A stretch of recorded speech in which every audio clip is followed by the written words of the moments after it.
বন্ধুগণ, আজকের আমাদের ছোট্ট একটা রেসিপি আম ডাল।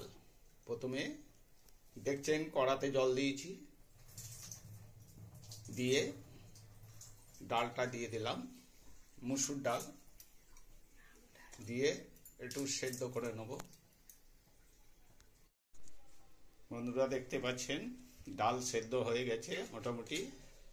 প্রথমে আমরা কড়াতে তেল দিলাম, তারপরে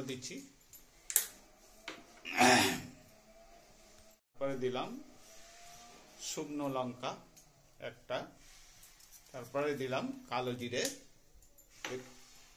দেখতেই পাচ্ছেন, আর একটা তেজপাতা দিয়ে দিলাম।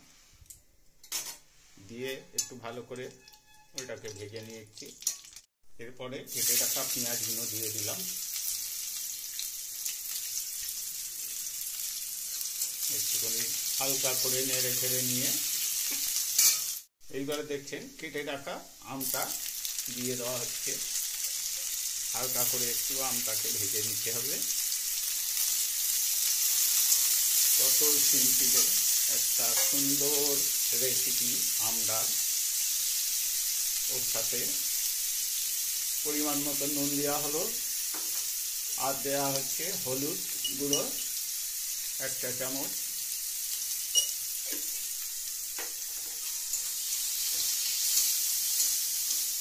চারটে চিনি, মানে অল্প করে একটু চিনি দেওয়া হচ্ছে। বাহ, খুব সুন্দর রং এসছে, দেখতে পাচ্ছেন। এবারে সেদ্ধ করা ডালটা আমরা ঢেলে দিচ্ছি। অতি সিম্পলে একটা সুন্দর রেসিপি আম ডাল।